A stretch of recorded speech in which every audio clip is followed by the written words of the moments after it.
The galaxy was full of noise. Empires rose and fell. Species conquered and surrendered. Alliances formed and broke apart like waves against rocks. For 10,000 years, the stars had witnessed endless wars, treaties, betrayals, and conquests. But there was one small corner of the galaxy that remained silent: Earth. The humans had discovered faster than light travel 200 years ago. They had built colonies on distant worlds. They had met alien species and exchanged polite greetings. And then, without explanation, they had retreated to their small cluster of planets and closed their doors. The Galactic Covenant, a powerful alliance of 12 species, had invited humanity to join them 17 times. 17 times, humanity had politely refused. "We appreciate the offer," their diplomats would say with gentle smiles, "but we prefer to remain alone." It's confused the galaxy. Every species wanted power. Every species wanted territory. Every species wanted to matter. But humanity seemed content to tend their gardens and watch their sunsets and pretend the universe did not exist beyond their borders. Some thought humans were weak. Some thought they were hiding something. Most simply forgot about them. Admiral Taiho stood on the observation deck of the orbital station above Earth. He was an old man now, with gray hair and tired eyes, but his back remained straight and his mind remained sharp. He had served in Earth's Defense Force for 40 years, and in all that time, he had never fired a single shot. That was the point. "Another message from the Covenant," said Dr. Yuna, walking up beside him. She was younger than him, with kind eyes hidden behind glasses, and she carried a tablet filled with data that would terrify most species in the galaxy. "What do they want now?" Taiho asked. "The Nexium deposit? The one our explorers found on the neutral moon near Sector 7. The Vorn Dominion claims we have no right to it." Taiho laughed softly. "We were not even going to mine it. We simply found it. It does not matter to them.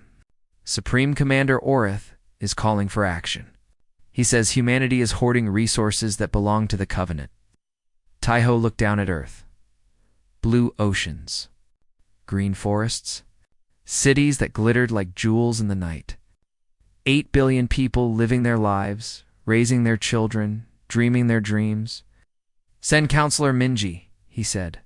"Let her explain our position one more time." 3 days later, Counselor Minji stood before the Galactic Covenant, in their great hall on the capital world of Vorn Prime. She was a small woman with silver hair and a calm voice, and she faced the representatives of 12 species without fear. "Humanity has no interest in the Nexium deposit," she said clearly. "We will withdraw our claim. We ask only to be left in peace." Supreme Commander Orith rose from his seat.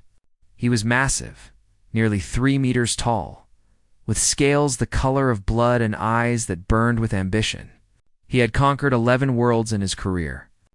He had never known defeat. "Left in peace?" he repeated, his voice dripping with contempt.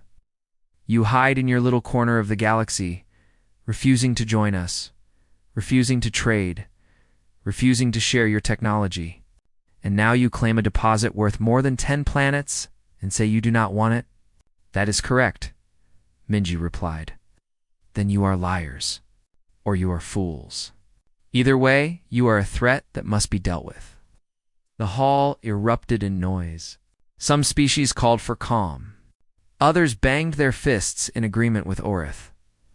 The Kel Empire, ancient and proud, sided with the Vorn. So did 6 other species. Elder Veth of the Kel watched silently from his seat. He was old, older than anyone in the room, and he had studied humanity for decades. He had read their history.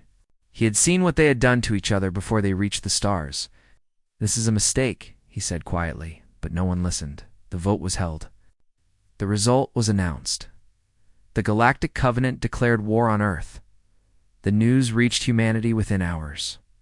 Across their colonies, people watched the broadcast with confusion and fear. They had done nothing wrong. They had asked for nothing. And now, the greatest military alliance in the galaxy was coming to destroy them. Counselor Minji returned home with tears in her eyes. "I tried," she told Admiral Taiho. "They would not listen." Tejo nodded slowly. He had expected this day for 40 years. He had prayed it would never come, but deep in his heart, he had always known. How long until they arrive? He asked. The Covenant Armada is assembling. 10,000 ships. Maybe more. They will reach the Sol system in 30 days. 10,000 ships. The largest fleet ever assembled in galactic history. And according to every scan, every report, every piece of intelligence the Covenant had gathered, humanity had no military at all. A few patrol vessels, some cargo ships. Nothing that could stand against even a fraction of the Covenant's power. Tejo turned to Dr. Yuna. Is everything ready? She nodded, her face pale but determined. Project Slumber is at full capacity. All assets are in position. All crews are in cryogenic storage waiting for the signal. How many? 4,700 ships. 2 million soldiers. Weapons that have not been used in 200 years. Tejo closed his eyes. For 2 centuries, humanity had hidden its true power. They had built their fleet in secret, crewed it with volunteers, and put them to sleep in hidden bases across the solar system. They had developed weapons that could crack planets and kill stars, and they had locked them away, hoping they would never be needed, because humanity remembered what they were. They remembered the wars they had fought against each other, the millions they had killed, the cities they had burned. They had reached the stars carrying the weight of their bloody history. They had made a choice, never again. But now the galaxy was forcing their hand. Tejo opened his eyes. He looked at the stars, at the darkness between them, at the armada that was coming to end his species. Wake them up, he said quietly. Wake all of them. Dr. Yuna sent the signal. Across the solar system, in bases hidden beneath moons and inside asteroids, lights began to flicker on. Cryogenic pods hissed open. Soldiers opened their eyes for the first time in decades, and humanity began to remember what it meant to make war. On Vorn Prime, Supreme Commander Orith celebrated with his officers. They laughed and drank and boasted about the glory they would win. The humans have no fleet, Orith said proudly. This will be the easiest conquest in history. Elder Veth sat alone in his chambers reading an old human text. It was a history of something called the Second World War. He read about cities turned to ash. He read about weapons that could destroy everything in a flash of light. He read about a species that had killed 60 million of its own kind in just 6 years. He set the book down and stared at the wall. Fools, he whispered. We are all fools. But it was too late. The war had begun. The Covenant Armada was the most beautiful and terrible thing the galaxy had ever seen. 10,000 warships stretched across the void like a river of steel and fire. Battle cruisers the size of cities. Carriers holding thousands of fighters. Destroyers bristling with weapons that could melt continents. Supreme Commander Orith stood on the bridge of his flagship, the Eternal Dominion, and smiled. Behind him, officers from 12 different species worked together in perfect coordination. This was the power of the Covenant. This was why they had never lost a war. Status report, Orith commanded. All ships in formation, Supreme Commander. We will enter the human solar system in 6 hours. And their defenses. Our scouts have completed their final scans. The humans have 17 patrol vessels near their outer planets. 3 civilian stations. Several cargo ships. The officer paused, almost laughing. Nothing else. Orith nodded with satisfaction. As expected. They thought they could hide from the galaxy forever. They were wrong. 6 hours later, the Covenant Armada crossed into the Sol system. Captain Wujin watched them come. He stood in the command center of the Silent Dawn, a stealth carrier hidden in the shadow of Neptune's largest moon. His ship was completely dark, running on minimal power, invisible to every scanner the Covenant possessed. Around him, his crew worked in silence. They had been awake for only 3 days after sleeping for 20 years. Their muscles still ached. Their minds still struggled to accept that the war they had trained for had finally come. Lieutenant Hyeri approached him with a tablet. The enemy fleet is in position, Captain. They are heading directly for Earth.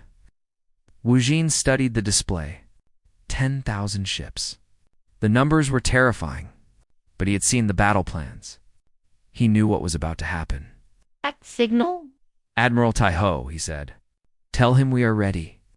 On the orbital station above Earth, Tai-Ho received the message. He stood before a holographic display showing the entire solar system. Red dots representing Covenant ships moved steadily inward. Green dots representing human vessels remained hidden, scattered across moons and asteroid fields in the empty spaces, where no one thought to look. 4,700 ships, all waiting, all silent. Open a channel to the Covenant flagship, Tai-Ho ordered. A moment later, Supreme Commander Orith's face appeared on the screen. His eyes burned with triumph. Admiral Tai-Ho, Orith said, I am pleased you chose to communicate. I assume you are ready to discuss the terms of your surrender. Tai-Ho's expression remained calm. There will be no surrender, Supreme Commander. But I am offering you one chance to withdraw your fleet. Orith laughed. The sound echoed across the bridge of the Eternal Dominion. Other officers joined in, their voices filled with mockery. Withdraw? Orith repeated. You have 17 ships. I have 10,000. Your species will be conquered within the week. Your worlds will become property of the Covenant. Your people will serve us for generations. I see, Tai-Ho said quietly. Then I am sorry for what comes next. Sorry. Orith leaned forward, his eyes narrowing. What could you possibly... The transmission ended. For a long moment, nothing happened. The Covenant fleet continued its advance. Officers checked their scanners and saw nothing unusual. Then the stars began to move. From the dark side of every moon in the solar system, ships emerged. They rose from craters and hidden bases, their engines blazing to life after decades of silence. From the asteroid belt, more ships appeared, slipping out of tunnels carved into ancient rocks. From the void itself, vessels decloaked. Becoming visible for the first time, Captain Woojin's voice echoed across the human fleet. All ships. Weapons free. The first wave of Covenant destroyers never saw what hit them. Human railguns weapons that fired projectiles at a fraction of the speed of light tore through their shields like they were made of paper. Ships that had conquered dozens of worlds exploded in silence, their crews dead before they could scream. Lieutenant Hyeri coordinated the attack from the Silent Dawn's tactical center. Her fingers danced across displays, directing fire, identifying targets. Exploiting weaknesses in the Covenant formation, enemy carriers are launching fighters, she reported. Ignore them, Woojin replied. Focus on the command ships. Cut off the head. Across the battlefield, human stealth carriers struck at Covenant flagships. They appeared from nowhere, fired devastating volleys, and vanished before the enemy could respond. It was not a battle. It was a slaughter. On the Eternal Dominion, chaos erupted. Officers screamed reports that made no sense. Shields were failing. Ships were dying. The entire left flank of the Armada had been destroyed in minutes. Where did they come from? Orith roared. Our scans showed nothing. They were hidden, Supreme Commander. Hidden for years. Decades. We never saw them. Orith stared at the display in disbelief. The beautiful formation of the Covenant Armada was breaking apart. Ships fled in every direction, desperate to escape the killing field. Thousands of vessels that had seemed invincible minutes ago were now burning wreckage, drifting through the void. How many ships do they have?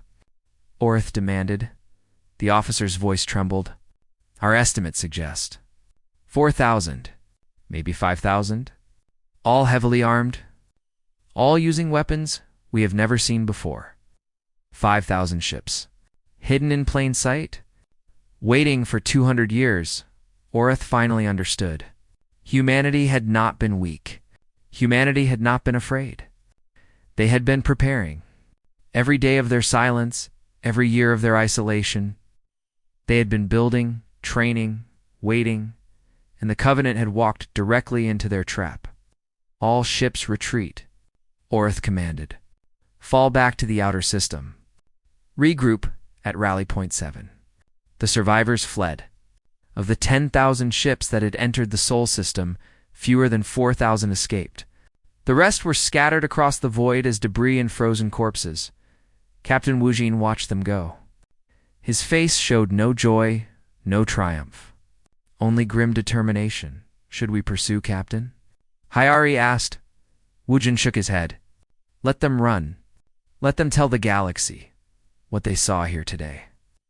On the Eternal Dominion, Supreme Commander Orith sat in his command chair, surrounded by the screams of the wounded and the smell of burning metal. Half his fleet was gone. The greatest armada in galactic history had been shattered in less than an hour. He opened a channel to the Covenant homeworlds. His voice, once proud and confident, now trembled with fear.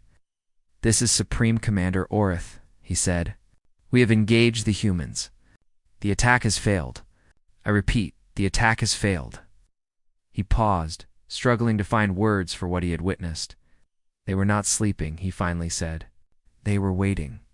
They were waiting for us to be foolish enough to wake them up. And now they are awake. The message spread across the galaxy in hours. Species that had laughed at humanity fell silent. Leaders who had voted for war now locked themselves in their chambers and prayed. Elder Veth heard the news in his study. He closed his eyes and remembered the human texts he had read. The wars, the weapons, the endless capacity for destruction. I warned them, he whispered to the empty room. I told them not to wake the humans. But warnings meant nothing now. The humans were awake, and the galaxy would never be the same. The galaxy had known peace for 300 years. Small conflicts existed, of course. Border disputes, trade wars, the occasional rebellion that the Covenant crushed with overwhelming force, but true war the kind that shattered empires. Burned worlds had become a distant memory. Humanity was about to remind them. 2 weeks after the Battle of Sol, human fleets crossed into Covenant space. They did not come to negotiate. They did not come to threaten. They came to destroy. Commander Jisoo stood on the bridge of her assault carrier, watching the Vorn military base grow larger on the display. It was a massive installation, home to 200,000 soldiers and the largest weapons factory in the sector. The Vorn considered it untouchable. They were wrong, status report Jisoo ordered. Her voice was cold and steady, like ice over deep water. Ground forces are ready, Commander. 30,000 troops. 200 armored vehicles. Air support standing by, Jisoo nodded. Open a channel to the base. A moment later, a Vorn general appeared on screen. His scales were pale with fear. He had heard what happened at Sol. Everyone had heard. This is Commander Jisoo of the Earth Defense Force, she said. You have 1 hour to evacuate all civilians from the base. Anyone who remains after that time will be considered a military target. The general's mouth opened and closed. You cannot do this. This is Covenant territory. The other species will. The other species declared war on us, Jisoo interrupted. They sent 10,000 ships to conquer our home. They failed. Now we are responding. 1 hour, General. I suggest you use it wisely. The evacuation was chaotic.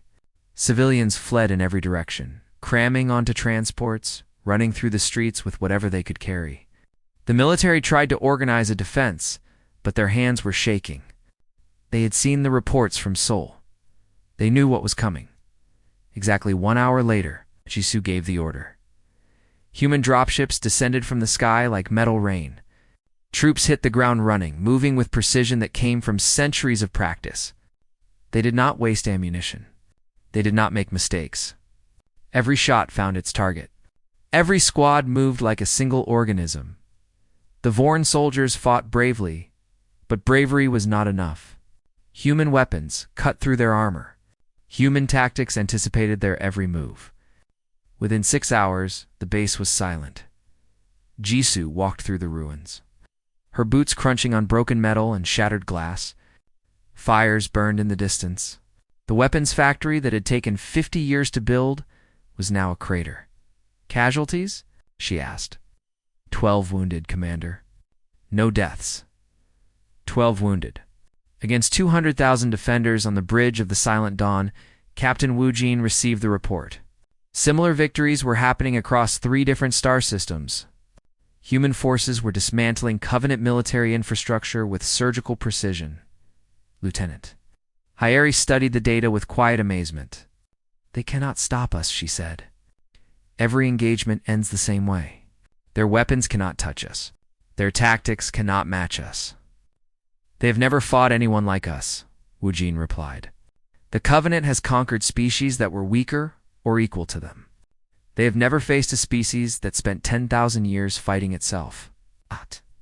On the Kel homeworld, Elder Veth stood before the Covenant Council. The chamber was silent, filled with terrified representatives who could not understand what was happening. "You want to know why we are losing?" Veth said, his ancient voice echoing off the walls. "You want to know why the greatest military alliance in galactic history is being torn apart by a species that refused to join us?" He activated a holographic display. Images of Earth's history filled the room. Armies clashing with swords and spears, cities burning under bombing raids. Mushroom clouds rising over ruined landscapes, says humanity, Veth continued. 10,000 years of war. They killed each other with stones. They killed each other with arrows. They killed each other with bullets and bombs and weapons that could destroy entire cities in a single flash. The council watched in horror as the images continued. Trenches filled with bodies, ships sinking beneath cold waves, soldiers marching into battles that killed millions. They invented new ways to kill each other faster and more efficiently than any species in the galaxy. And when they finally reached the stars, they looked back at their history and felt shame. They locked away their weapons. They chose peace. They asked only to be left alone. Veth's voice dropped to a whisper. "And you fools forced them to remember." In the back of the chamber, Supreme Commander Oreth sat in silence. His scales had lost their color. His eyes were empty. The greatest military leader in Covenant history had been broken by a species he had dismissed as weak, far from the council chambers. Insen Doyan walked through the ruins of another conquered base. He was young, barely 25 years old. He had volunteered for the defense force because he wanted to, yet protect his home. He had not expected this. Bodies lay everywhere. Vorn soldiers who had died fighting. Equipment that had been cutting-edge technology reduced to scrap metal. The smell of smoke and death filled the air. "He looked troubled," said a voice behind him. Doyan turned to see Admiral Taiho approaching. The old man had come to inspect the front lines personally. "I thought we were defending Earth," Doyan said quietly. "I thought we were protecting our families. But this," he gestured at the destruction around them. "This is not defense. This is annihilation." Taiho nodded slowly. "You are right. It is not defense. But it is necessary." "Is it?" Doyan challenged. "They cannot hurt us. We have proven that. Why do we need to keep killing them?" Taiho was silent for a long moment. When he spoke, his voice was heavy with sadness. "Because if we stop now, they will rebuild. They will tell themselves that we were lucky, that they made mistakes, that next time will be different. And in 50 years or 100 years, they will come again, and they will force us to wake up again." He placed a hand on Doyen's shoulder. "We are not killing them because we enjoy it. We are killing them so that no one ever forgets. So that 1,000 years from now, when some species considers attacking Earth, they will remember what happened here and choose differently." Looked at the Admiral's tired eyes and saw something that surprised him. Regret, guilt, the weight of terrible decisions. "You hate this," Doyen realized. "You hate what we are doing. More than you can imagine," Taiho admitted. "But I will carry this burden so that future generations do not have to. That is my duty. That is the duty of every soldier in this fleet." Back on Earth, Dr. Yuna stood in a vast underground facility, surrounded by weapons that humanity had hoped would never be used. Planet crackers that could shatter worlds. Sun killers that could trigger supernovas. Devices that could end civilizations with the press of a button. "Are these really necessary?" asked a young technician. Yuna looked at the terrible machines and remembered why they had been built. Humanity's wars had nearly destroyed them. They had created weapons capable of ending all life on Earth, and they had come terrifyingly close to using them. "I hope not," she said. "But if the Covenant does not surrender soon, we may have no choice." The message was clear. Humanity was holding back. The weapons they were using now, the railguns and stealth ships and precision strikes, were nothing compared to what they could do. The galaxy was beginning to understand. When humans chose peace, it was not because they were weak. It was because they knew exactly how terrible they could be. And now, everyone else was learning too. The unborn homeworld was beautiful. Blue oceans covered most of its surface. Mountains rose like ancient guardians along the coastlines. Cities that had stood for thousands of years sparkled under twin suns. 20 billion souls called it home. Fleetmaster Hanjin looked at it through the observation window of his command ship. Behind him, the largest human fleet ever assembled waited in silence. 800 warships, each carrying enough firepower to burn continents. "Status report," Hanjin ordered. "All ships in position, Fleetmaster. Weapons charged. Awaiting your command." One command. That was all it would take. One word from Hanjin, and this beautiful world would become a graveyard. 20 billion lives would end in fire and ash. The Covenant had done terrible things. They had declared war without cause. They had tried to conquer Earth. They had killed thousands of humans in the Battle of Seoul before being driven back. But 20 billion lives. Hanjin's hand hovered over the communication panel. His finger trembled slightly. "Fleetmaster," a young officer approached with a tablet. "We are receiving a transmission from Earth. Priority 1. Hanjin accepted the tablet and saw Admiral Taiho's face on the screen. "Hold position," Taiho said. "Do not fire. That is a direct order." Hanjin felt something loosen in his chest. Relief. He had not realized how much he had been dreading the order to attack. "Understood, Admiral?" Holding position. On Earth, a different kind of battle was being fought. Not with weapons, but with words. The council chamber was filled with voices. Military leaders demanded total victory. Scientists warned about the consequences. Politicians argued about the future. And in the center of it all, Admiral Taiho sat in silence. Listening to every word, Ambassador Sunwoo stood before the council, her voice shaking with emotion. "We have one," she said. "The Covenant cannot defeat us. Their fleet is destroyed. Their military infrastructure is rubble. Every day we continue this war, more innocent people die." "They attacked us first," General Park countered.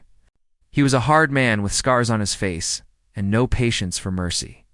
"They wanted to enslave our children. They deserve everything we give them." "What about their children?" Sunwoo demanded. "What did they do to deserve death?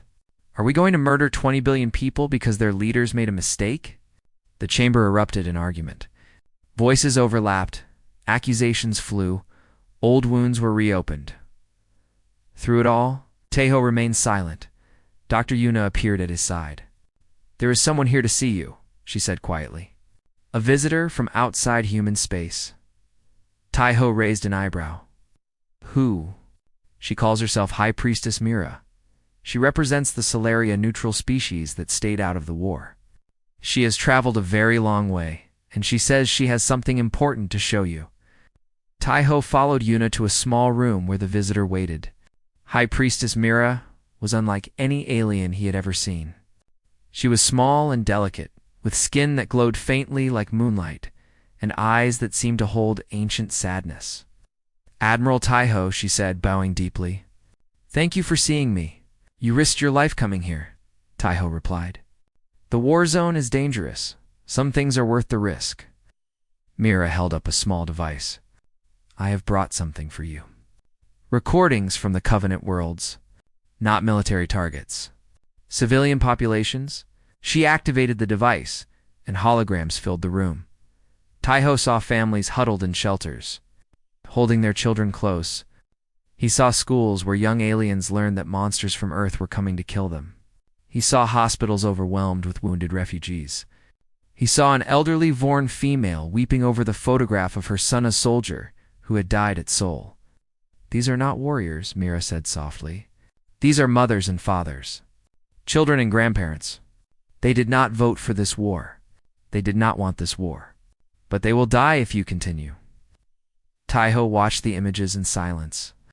A young Kel child, no older than 5, asking his mother why the humans wanted to hurt them.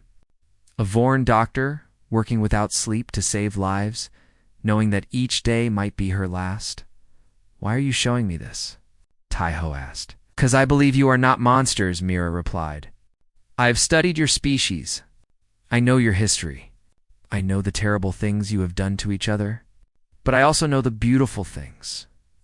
The art you have created. The kindness you have shown. The way you have chosen peace when you could have chosen war." She stepped closer, her glowing eyes meeting his. "You have already won, Admiral. You have proven that humanity cannot be conquered. Every species in the galaxy now knows to fear you. The question is, what kind of victory do you want? Do you want to be remembered as the species that could destroy worlds? Or the species that chose not to?" Taiho was silent for a long time. Later that day, Ensign Doyon stood before the council. He had removed his medals and placed them on the table. "I became a soldier to protect my home," he said. "To defend the people I love, and I have done that. We have all done that. But now we are not defending anything. We are punishing. We are taking revenge. And I did not sign up for revenge." General Park started to interrupt, but Taiho raised a hand for silence. "Continue," the Admiral said. Doyon took a deep breath. "I have killed more people in the last month than I can count. Most of them were just soldiers following orders the same as me. Some of them were probably fathers who just wanted to go home to their families, and I have to live with that for the rest of my life." His voice cracked slightly. "We destroy the Vorn homeworld. If we kill 20 billion people, we will become exactly what we always feared. We will become the monsters we locked away, and I do not think I can live with that." The chamber fell silent. Admiral Taiho stood slowly. Every eye in the room turned to him. "I have commanded this fleet for 40 years, he said. "I have trained for this war my entire life, and every night I have prayed that it would never come, because I knew what it would cost, not just lives, but our souls." He looked around the room at the faces of soldiers and scientists, politicians and diplomats, all of them waiting for his decision. "We could destroy the Covenant completely. We have the power. We have the weapons. We could burn every world that stood against us and ensure that no one ever threatens Earth again." He paused. "But that is not who we are. That is not who we chose to be. 200 years ago, we looked at our history and felt shame. We locked away our weapons and reached for the stars, hoping to become something better. And now the galaxy has tested us. They have forced us to fight, but they cannot force us to become monsters." He turned to the communication panel. "Fleet Master Hunjin, this is Admiral Taiho. Hold your position. Do not fire on the Vorn homeworld. I repeat, do not fire." On his command ship, Hunjin closed his eyes and exhaled slowly. "Admiral." Holding position. Taiho opened a broadcast channel. His voice would reach every corner of the galaxy. "This is Admiral Taiho of the Earth Defense Force. Humanity did not want this war. We do not want your worlds, your resources, or your submission. We want only to be left in peace." He paused, letting his words sink in. "But let this be a lesson carved into the stars themselves. We have shown you what we can do. We have shown you the weapons we kept hidden. We have shown you the soldiers who waited in the dark. And now we are giving you a choice." His voice hardened. "Surrender unconditionally, and this war ends today. Your civilians will be spared. Your worlds will remain yours. But if you continue to fight, if you force us to keep killing, we will not stop until there is nothing left to threaten us." He leaned forward. "You have 1 hour to decide? Do not make us wait longer." In council chambers across the galaxy, alien leaders watched the broadcast. They saw the fleet hovering over the Vorn homeworld. They saw the weapons that could destroy everything they had built, and they understood. Humanity was offering mercy. But mercy given could also be mercy taken away. 1 hour later, Covenant surrendered. 1 year had passed since the war ended. The galaxy was different now, quieter, more careful. Species that had once boasted about their military power now spoke in humble tones. Leaders who had dreamed of conquest now preached cooperation. And everywhere, in schools and temples and government halls, the story of humanity was told. The species that chose peace, the species that locked away its violence, the species that was woken up by fools who did not understand what they were doing. On the neutral world of Solara, representatives from every covenant species gathered to sign the Eternal Neutrality Accord. The document was simple. Human space was declared sacrosanct. No species would enter without invitation. No species would threaten Earth or its colonies. And in exchange, humanity would return to its silence. Counselor Minji signed the document on behalf of Earth. Her hand was steady, but her eyes showed the weight of everything that had happened. "This treaty is not about fear," she said to the assembled representatives. "It is about understanding. We do not want to be your enemies. We never did. But we will defend ourselves if we must. Let this be the last time that lesson needs to be taught." The representatives signed one by one, some with relief, some with shame, some with barely hidden terror. Supreme Commander Orth was not among them. He had died 3 months after the surrender, not from wounds or assassination, but simply because his heart had given out. Some said he died of shame. Others said he died of fear.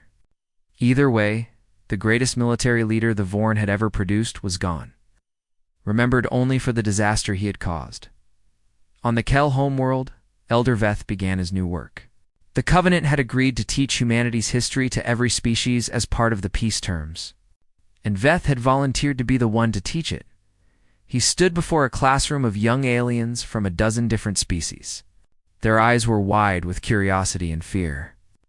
"Today we begin with the period humans call the Dark Ages," Veth said. "It lasted nearly 1,000 years. During this time, humans killed each other over religion, over land, over resources. They invented new weapons. They built castles to protect themselves from each other. They fought wars that lasted generations." Young Kel raised her hand. "Why did they fight so much?" Veth smiled sadly. "Because they did not know any better, because they were afraid, because they were hungry. The same reasons any species fights. The difference is that humans never stopped finding new ways to do it." He activated a holographic display showing images of Earth's history. Swords clashing, cannons firing, tanks rolling across battlefields. By the time they reached what they called the 20th century, they had created weapons that could destroy entire cities in a single explosion. They used them twice. And then they spent the next 100 years building weapons even more terrible. The students watched in horrified silence. When humans finally reached the stars, they looked back at their history and made a choice.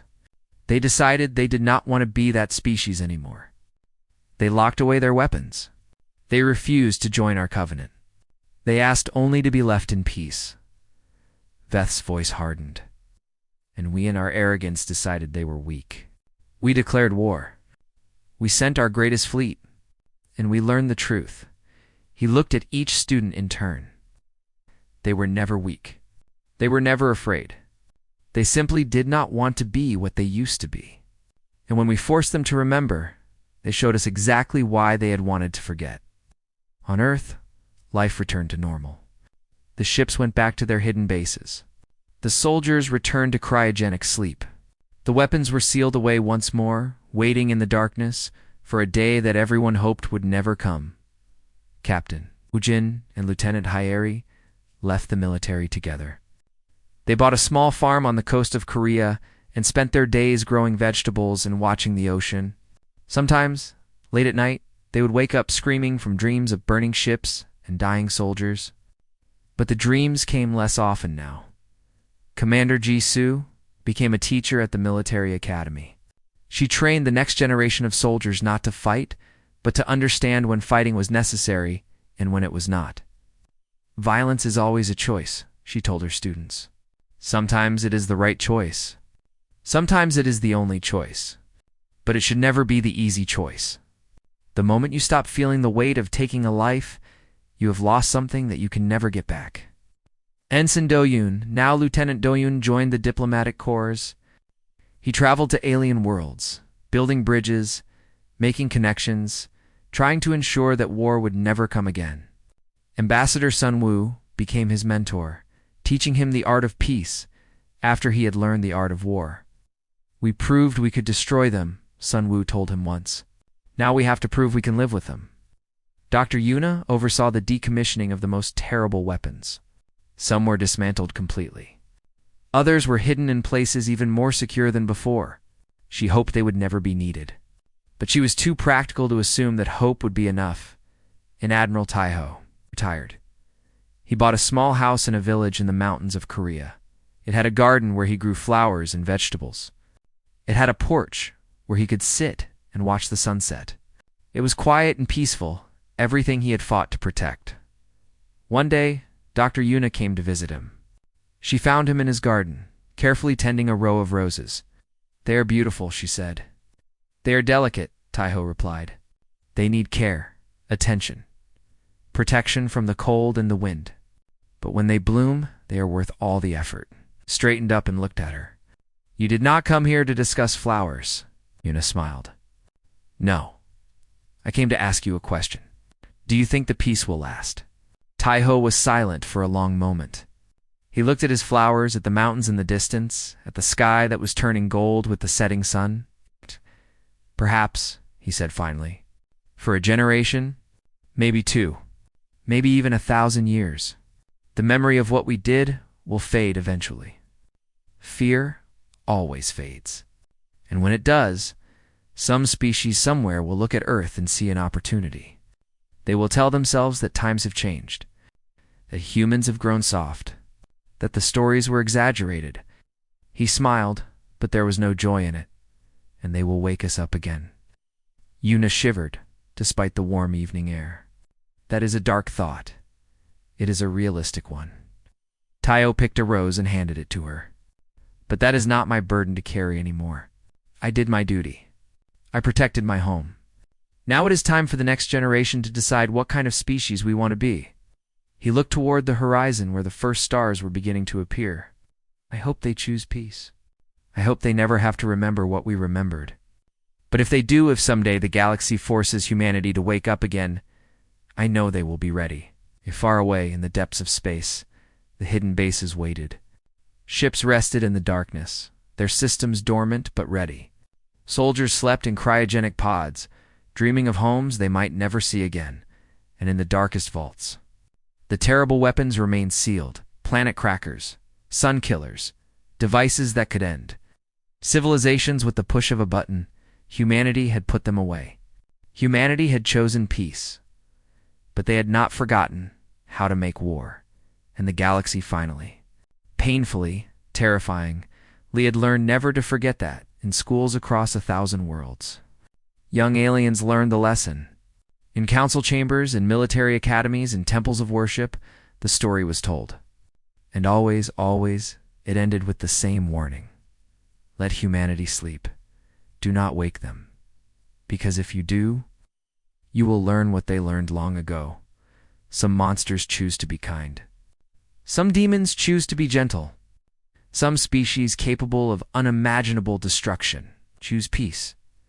But if you force them to remember what they are, they will remind you why they chose to forget.